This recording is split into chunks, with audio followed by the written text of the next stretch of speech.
Hola, ¿qué tal? Bienvenidos a esta nueva lección de la materia Habilidades de Aprendizaje y Comunicación Escrita 1.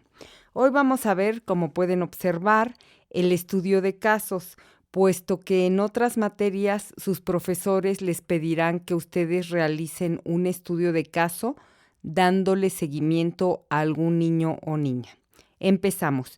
Bueno, en primer término, ¿qué es un estudio de caso? La definición nos dice que es una investigación empírica de un fenómeno dentro de su contexto real cotidiano. Esto quiere decir que ustedes van a acudir a esa comunidad, a ese domicilio, a esa escuela donde les digan los maestros y allí van a obtener un objeto de estudio que más bien es un sujeto, que es el niño. Entonces, es empírica porque ustedes a través de la observación participante de las entrevistas van y observan y estudian a ese fenómeno que en este caso será un niño y esto lo hacen desde su contexto cotidiano, desde el contexto cotidiano de su sujeto de estudio. ¿Por qué es útil el estudio de caso? Porque nos permite diferenciar a este niño, en este caso que ustedes van a analizar, y su contexto, o bien establecer los vínculos. ¿Por qué? Porque a veces no queda claro. Recientemente acaba de suceder una tragedia en Sonora. Un niño de 11 años, sabemos que mató a su maestra, hirió a algunos de sus compañeros y después se suicidó.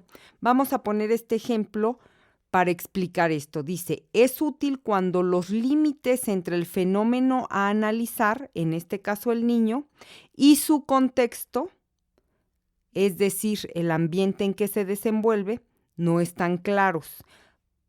En este caso que les digo del niño de Sonora, ¿por qué sería útil este estudio de caso?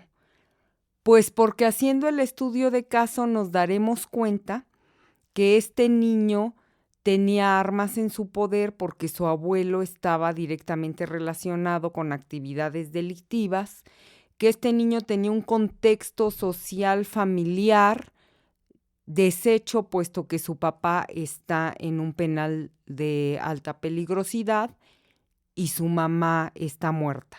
Entonces, si se fijan, si nosotros observamos el fenómeno por sí mismo o per se, que es un niño a quien en primera instancia se le atribuyó su adicción a los juegos de violencia y que por eso había perpetrado esta masacre, si ustedes lo ven así en sí mismo, pues van a valorarlo de manera incorrecta. Pero ya, si ustedes hacen el estudio de caso, se dirigen al contexto cotidiano, familiar, escolar, social de este niño, solo en esa medida ustedes van a poder descubrir todo ese entramado tan complejo que llevó a ese niño a cometer estos actos. Este es un ejemplo de manera sucinta de para qué sirve un estudio de caso y cómo nos puede ayudar a acercarnos a esos fenómenos y a delimitar qué pertenece al niño en su individualidad y qué corresponde al contexto en el que está conviviendo. Espero haber sido suficientemente clara. Ok, tipos y características de los estudios de casos. Fíjense, puede ser uno simple o múltiple, es decir, mi sujeto de estudio puede ser un niño de una comunidad, de una escuela, o bien pueden ser un grupo de niños, o incluso puede ser todos los niños de una escuela. En este caso, entiendo que sus profesores de otras materias les pedirán un estudio de caso simple, es decir, de un solo sujeto. La unidad de análisis de un estudio de caso también puede ser de dos formas. Puede ser de manera integral, visto este fenómeno de manera integral o bien detallada. Es decir, visto este niño desde su individualidad, siguiéndole los pasos detalladamente, o desde lo integral o lo holístico, que es su comunidad, su contexto familiar, su contexto escolar.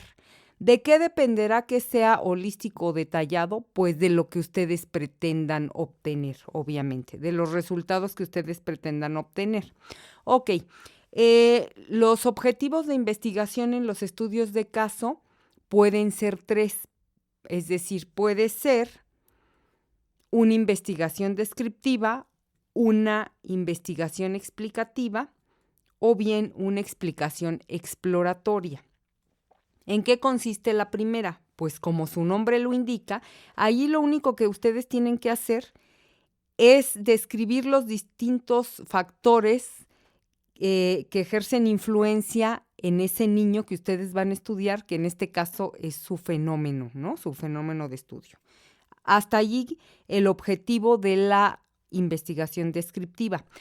Ya si es explicativa, si ustedes se fijan en la definición que está aquí, ya se empieza a complejizar el asunto. ¿Por qué? Porque aquí lo interesante no solo es describir lo que yo estoy viendo, sino tender los vínculos entre las variables que yo estoy viendo en la realidad de ese niño y la particularidad de ese niño. ¿Y estos vínculos para qué nos sirven? O este tejido fino entre el contexto y el niño y el comportamiento particular del niño. Pues nos sirven porque a partir de ahí se hacen explicaciones teóricas o predictivas, aunque ya veremos a detalle que en los estudios de caso, sobre todo en el caso de los cualitativos, no así de los cuantitativos, pues hay muchos asegúnes con eso de predecibles o de poder generalizar que lo que pasó en un niño, en una comunidad determinada, se pueda repetir en otra. Sin embargo, vamos a ver que esa transferibilidad, como le llaman los teóricos, sí se puede dar en algunos casos. Pero bueno, volvamos a la investigación explicativa. Vamos a atender estos vínculos entre la realidad dada de este sujeto de estudio y el sujeto de estudio en sí, es decir, entre el contexto del niño y el comportamiento particular del niño. Vamos a tejer esos vínculos para tratar de predecir en otros casos qué sucedería, ¿ok? La investigación exploratoria es al revés, fíjense, en la exploratoria yo parto de una teoría general y a partir de esa teoría general pretendo interpretar un estudio particular de un fenómeno particular, que en este caso es un niño. Sin embargo, esta no la van a utilizar ustedes porque la investigación exploratoria se utiliza más bien para estudios cuantitativos, no para cualitativos. Entonces ustedes pueden hacer una investigación descriptiva o bien una investigación explicativa de acuerdo con los requerimientos que les pidan sus maestros de la materia en cuestión. Ahora, temporalidad. Fíjense, en la bibliografía que nos habla de los estudios de caso nos dice que bien puede ser una temporalidad sincrónica o diacrónica. ¿Qué es sincrónica? Pues sincrónica son esos sucesos que ustedes van a registrar que suceden en un mismo tiempo. Eso es sincrónica.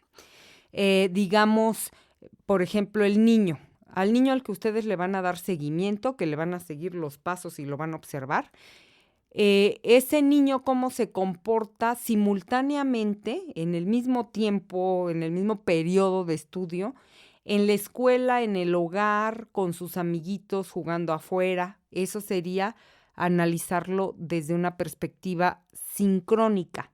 Diacrónica es más bien cómo ustedes lo analizarían a través del tiempo, es decir, a través de la historia del niño. Lo empiezan a analizar cuando tiene 3 años y lo terminan de analizar cuando tiene 7. es la temporalidad diacrónica, porque es un hecho que sucede al otro en el tiempo, siguiendo una línea del tiempo sucesiva. En este caso, ustedes van a utilizar los dos, tanto la sincronía como la diacronía, porque van a estar dándole seguimiento a este niño en lo que hace de manera simultánea, pero también a lo largo de un determinado periodo de tiempo, que no sé si vaya a ser un semestre. Entonces no se preocupen por esto de la temporalidad, van a recurrir a las dos. Ahora, algo que casi no nos dicen cuando nos vamos a enfrentar a un proyecto de investigación, en este caso empírica, y que es fundamental cuando la investigación es empírica, no depende solo de nuestro entusiasmo y de nuestra buena organización y disciplina. Depende de muchos factores externos que están fuera de nuestro control. Por ejemplo, hay que tener en cuenta que nuestro objeto de estudio debe ser fácil de abordar. ¿Qué quiere decir? No que sea sencillo desde el punto de vista teórico-metodológico, sino que sea, por ejemplo, en este caso, un niño al que ustedes tengan acceso fácilmente, que los papás estén de acuerdo, si es que no pertenece a la familia de cada uno de ustedes, que por lo menos exista una relación cordial, sino de amistad, de compadrazgo, entre el investigador y la familia de ese niño, porque evidentemente necesitamos su autorización para seguirle los pasos. Entonces eso es algo fundamental. Lo siguiente, dicen los teóricos, que hay que considerar la unicidad del caso. ¿Qué es eso de la unicidad del caso? Bueno, yo creo que en su caso, valga la redundancia, al cual le van a dar seguimiento, este no sería un requisito indispensable, porque aquí se refiere como a la particularidad que presenta cierto niño. Vamos a poner como ejemplo un niño, por ejemplo, que tiene problemas para aprender una segunda lengua, ¿no? En la escuela, y los otros no. Entonces, ese niño que tiene la particularidad de que se le está dificultando aprender una segunda lengua que no es la materna, eso lo hace único, de ahí la unicidad. Pero, insisto, yo creo que no les van a pedir este requisito. Tercero,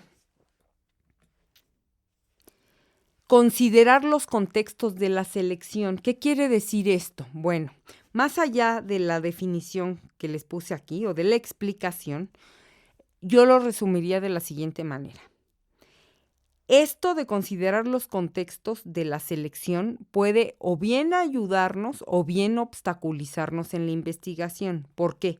Porque vamos a depender del niño que vamos a estudiar, de la familia y de la buena lead que tenga hacia nosotros para hacer esta investigación, de que nos facilite las cosas.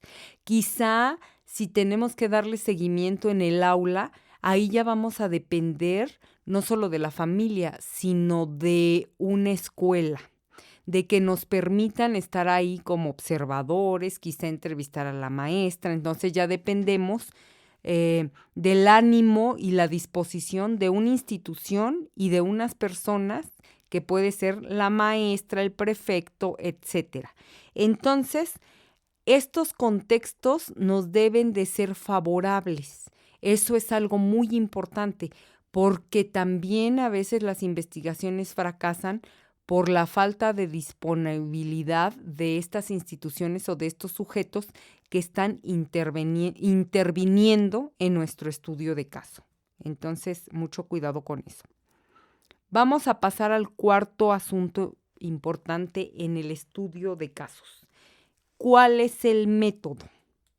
Fíjense.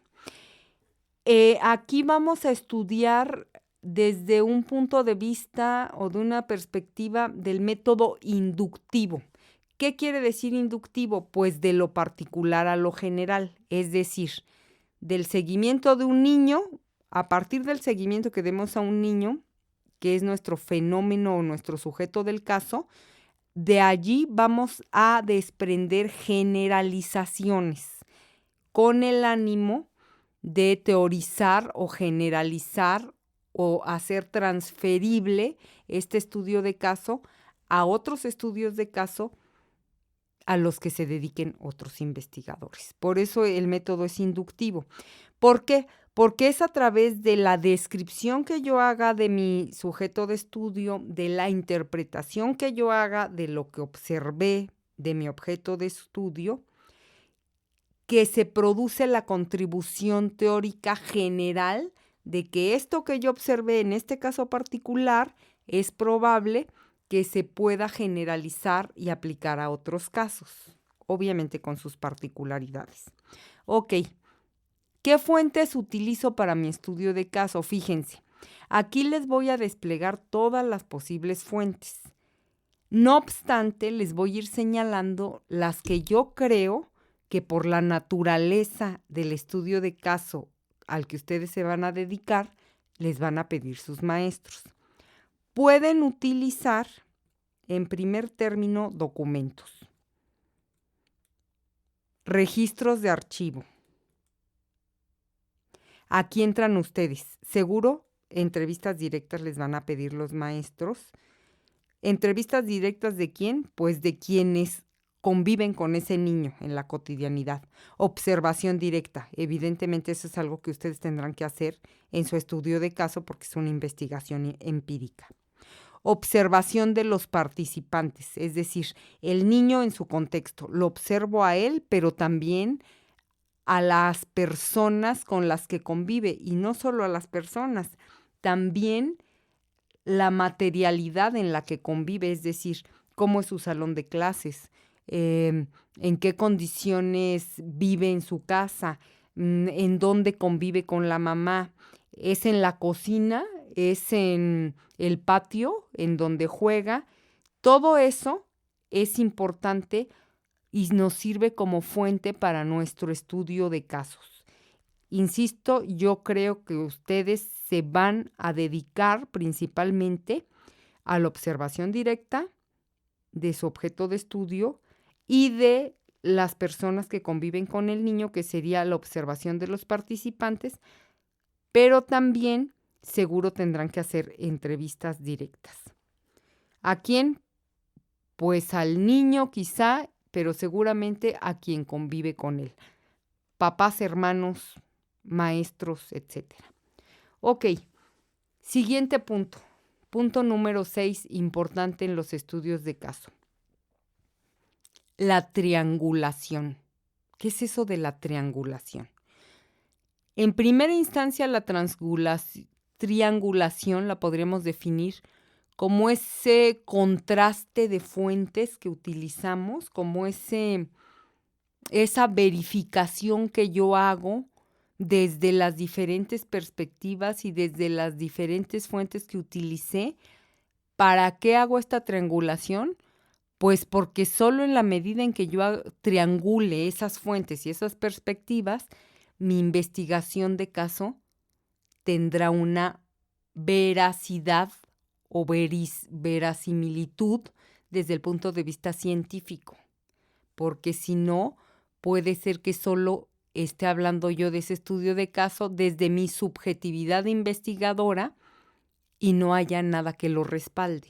Entonces, ese contrastar fuentes y perspectivas que se llama la triangulación me va a servir para darle un rango académico, científico, veraz a mi estudio de caso. Ok, veamos qué dicen los teóricos al respecto.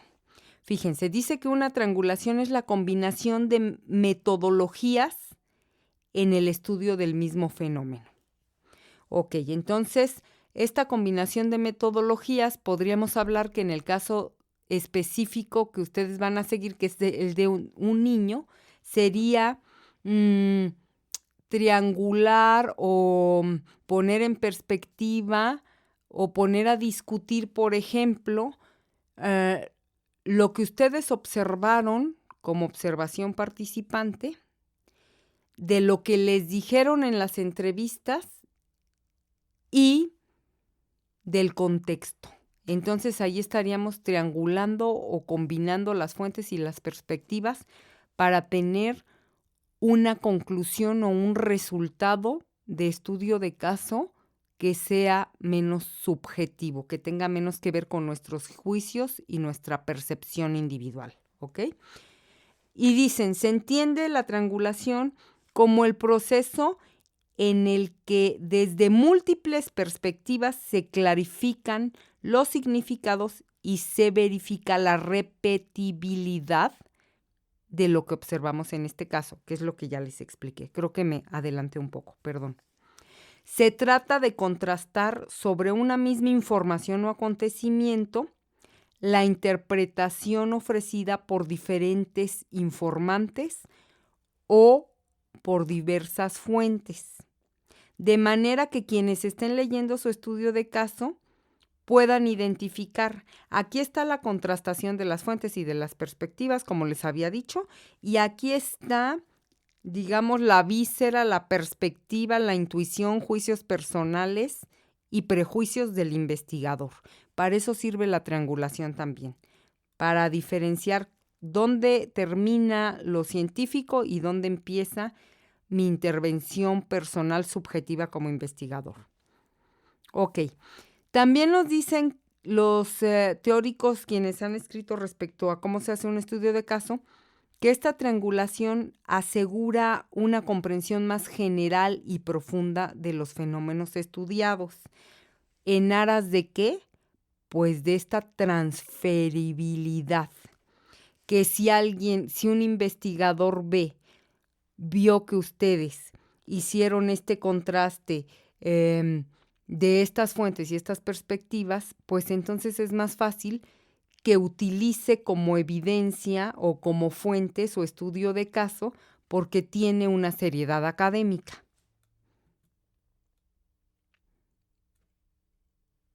También es recomendable en su estudio de caso que ustedes integren descripciones, conclusiones o posiciones teóricas de otros trabajos que hayan abordado una temática o un estudio de caso similar al de ustedes.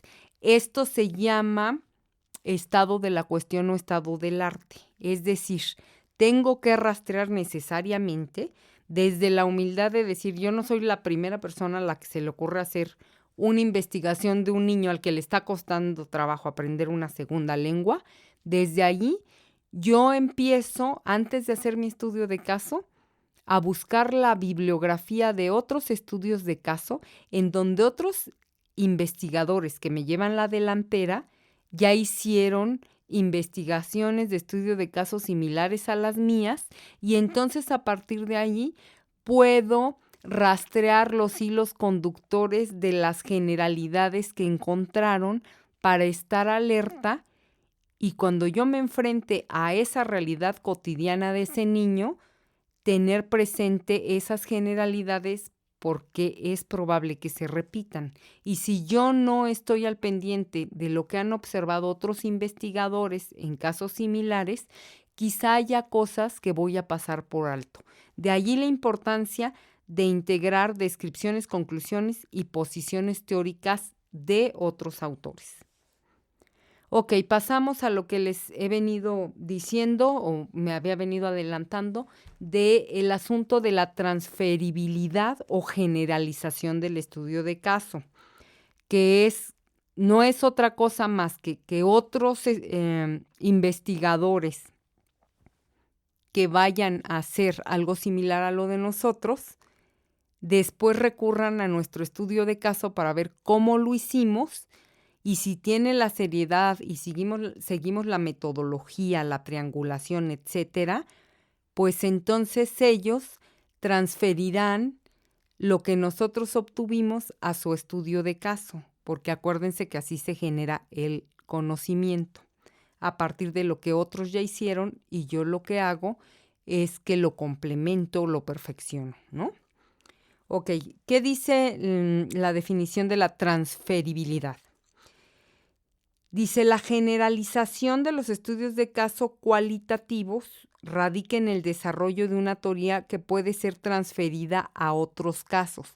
Digamos que este es el fin último de esa seriedad en el estudio de caso cualitativo, que se puede llegar a convertir o podemos contribuir al desarrollo de una teoría que permita generalizar ciertos aspectos en varios estudios de caso. Eso es la transferibilidad, ¿ok? Y los autores nos dicen que en los asuntos cualitativos, como seguir a un niño, para ver por qué le está costando trabajo a adquirir la segunda lengua, pues no es tan sencillo como 2 más 2 son 4 hasta que se demuestre lo contrario. Tampoco es tan sencilla esta transferibilidad, ¿no? ¿Por qué? Porque los contextos son distintos, los contextos en los que se mueve nuestro fenómeno o nuestro sujeto de estudio, la manera en la que se relaciona con esa realidad dada. Sin embargo, dicen que sí se pueden dar pautas de aplicación de soluciones en otros ambientes de manera general, que aunque los casos no se van a repetir de manera como 2 gotas de agua iguales, no obstante, esta transferibilidad o generalización sí se puede dar para observar como determinadas pautas generales. Para eso sirve también el estudio de caso, ¿ok?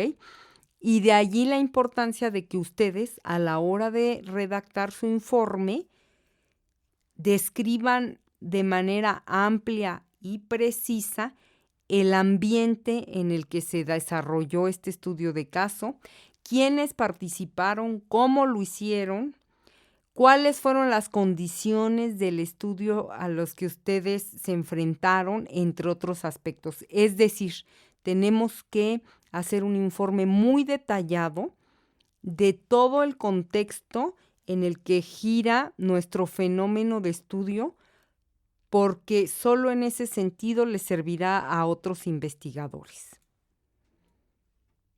Ahora, ¿cuál es esta ruta crítica para que a mí, que seguía a un niño de la comunidad ñañó, a quien le estaba costando trabajo aprender el español en la escuela, me crean? Si otros investigadores revisan mi estudio de caso, ¿cuál es la ruta que yo tengo que seguir a la hora de hacer este estudio de caso para que los otros me crean, para que tenga credibilidad académica, científica? Bueno, ya se los había adelantado. En primera instancia, hay que documentar la evidencia.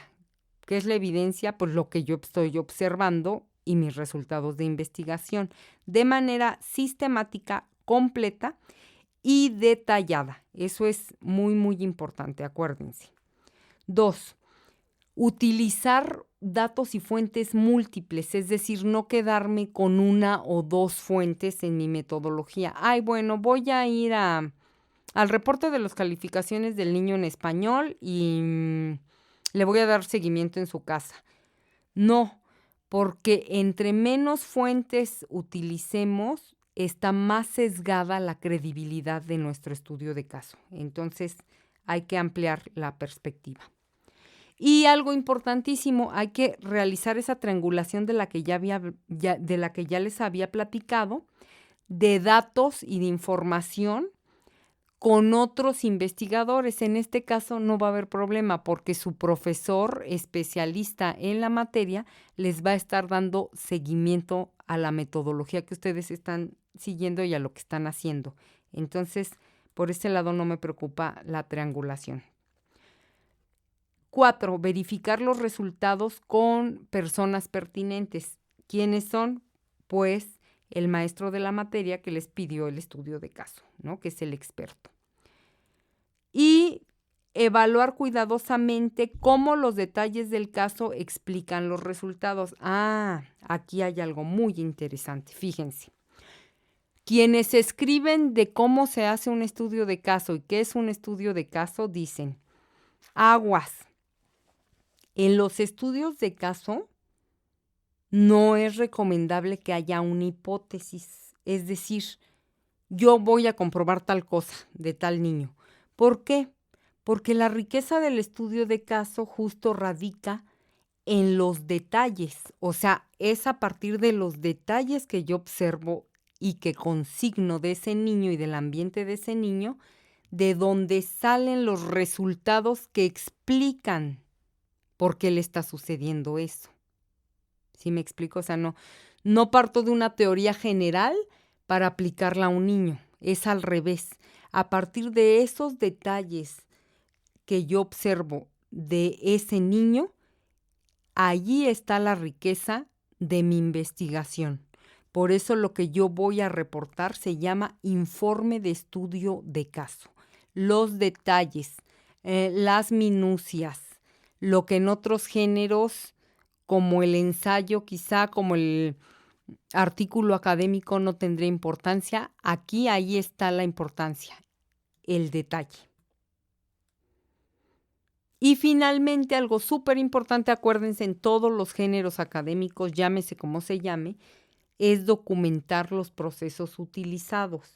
Si son fuentes documentales, acuérdense que citamos en APA y entonces ahí otro investigador puede seguir la ruta crítica o rastrear las fuentes que yo consulté para llegar a tal conclusión.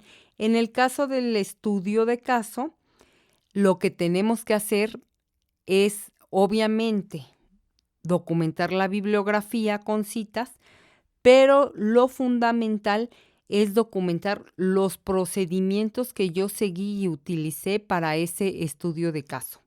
Si utilicé entrevistas, describir a quién entrevisté, en qué contexto, en qué condiciones, qué le pregunté, cómo hice mi batería de preguntas, etcétera. Todo el procedimiento hay que documentarlo. Ahora, pasemos a lo más divertido. Ya les di un esbozo breve, conciso, sucinto, de qué es un estudio de caso. Pero ahora la pregunta es, ¿y cómo escribo el estudio de caso? ¿Cómo redacto los resultados de esa investigación empírica que consistió en darle seguimiento a un niño? Ok, empecemos. En primera instancia tengo que decirles que este texto que ustedes van a redactar de resultados se llama el informe del caso. Ok. ¿Y qué van a hacer en este informe del caso? Van a presentar y a describir los resultados de su estudio de caso. Van a dar a conocer las experiencias técnicas y la metodología que ustedes siguieron. Y también van a dar a conocer los resultados que obtuvieron a partir del trabajo que hicieron de su fenómeno de estudio, de su sujeto de estudio, que fíjense, bien puede ser un individuo, que es el caso de ustedes, bien puede ser una institución, una organización o incluso una situación específica. Todos esos pueden ser nuestros sujetos del estudio de caso. Ok, recapitulando. Esto se llama el informe del caso y voy a dar cuenta voy a describir mis resultados, mis procedimientos, mis metodologías. ¿Cómo se presenta? Digamos que ustedes ya están enfrente de la computadora y tienen que mandarle al maestro el informe del estudio de caso. Evidentemente empiezan con el título, ¿no? El título, estudio de caso de fulanito de tal, de la comunidad tal. Ok. Enseguida tienen que presentar un resumen que no sea mayor a las 150 palabras. Y en este resumen, ¿qué van a poner? El sujeto que estudiaron y sus características principales. La naturaleza del problema, si es que hay algún problema en ese sujeto que ustedes están investigando, que en el ejemplo que les ponía es, el problema de este sujeto es que no está aprendiendo la segunda lengua como los demás, ¿no? Ese podría ser un problema. ¿Cuál es su posible solución? Las preguntas que surgen en relación a esta investigación que yo hice y, si así se los pide el maestro, ¿cuál es la fundamentación teórica de este estudio de caso? Todo eso tienen que resumirlo en 150 palabras. Ok, luego hay una cosa, como en todos los géneros académicos, hay una cosa que se llama introducción, a manera de introducción, primeras palabras. Ok, a manera de introducción, ¿qué van a poner? En primer término van a definir el caso. Luego van a delimitar este caso. Eso es lo que se llaman los principales temas. Es decir, este es el caso que yo voy a seguir. Sí, pero ¿desde qué perspectivas? Pues los temas que voy a abordar de este caso son el niño en el aula, el niño en la cocina de su casa. Esos serían los dos principales temas. En historia le llamamos la delimitación. Luego 3 es el propósito del estudio que conocemos como objetivo. Es decir, ¿qué pretendo y cómo lo voy a lograr? ¿Qué pretendo obtener dándole seguimiento a este niño y cómo lo voy a lograr? A través de entrevistas, a través de observación participante. Eso es el propósito del estudio. Y los 4, ya me adelanté, los métodos de la investigación, es justo eso. ¿Qué herramientas voy a utilizar yo para darle ese seguimiento?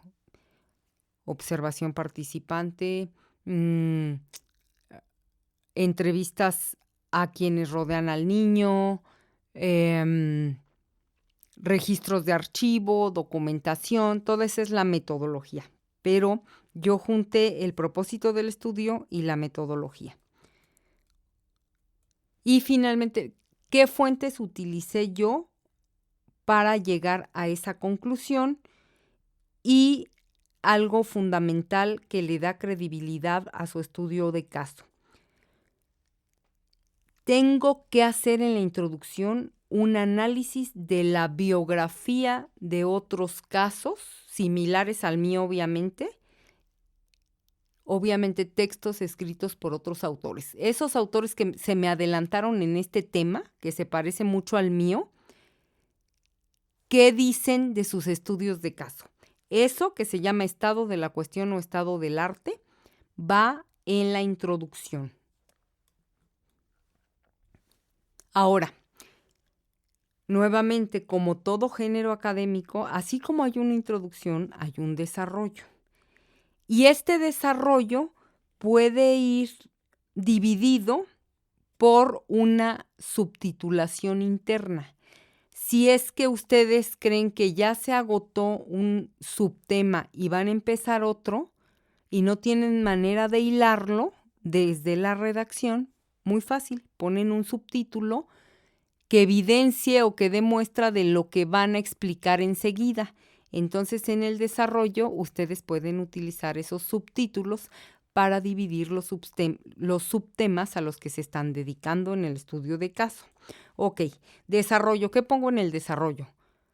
Nuevamente, punto número 1, el sujeto y sus características. Describo a mi sujeto fenómeno de estudio y sus características principales. Número 2, la naturaleza del problema al que se está enfrentando mi sujeto o al que me estoy enfrentando yo como investigador. ¿Por qué no puede aprender una segunda lengua como los demás? Y si obtuve una solución o una posible solución, también tengo que dar cuenta de ello en el desarrollo. Siguiente. Tengo que dar cuenta o tengo que dejar registradas las preguntas que me surgen a mí como investigador en torno a este estudio de caso y a partir de la fundamentación teórica de algún investigador, ¿qué preguntas me surgen? A partir del estudio de caso anclado con alguna teoría que tenga que ver con mi temática. ¿Cómo redacto esto? Ok, hay 3 formas de redactarlo. ¿Y qué va a determinar que yo redacte de una u otra manera? Pues la naturaleza de los resultados de mi estudio de caso.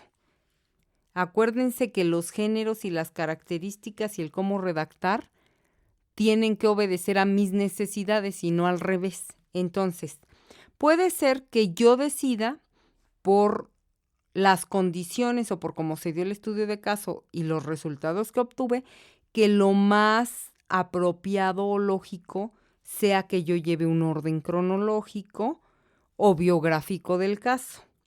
Sin embargo, puede ser que no, que lo interesante en la investigación empírica que yo emprendí es que yo informe mi visión sobre cómo llegué y abordé este caso. Y puede ser que lo interesante sea que yo describa a detalle, puntualmente, los principales componentes del caso. Puede ser que ahí esté la riqueza. Entonces esto se los dejo a su criterio y al criterio del profesor, obviamente, que les va a estar dando seguimiento en la metodología. Bueno, ya, por fin, terminamos el desarrollo. Luego, ¿con qué van a cerrar ustedes? Pues con los resultados que obtuvieron, ¿no? Puede ser breve.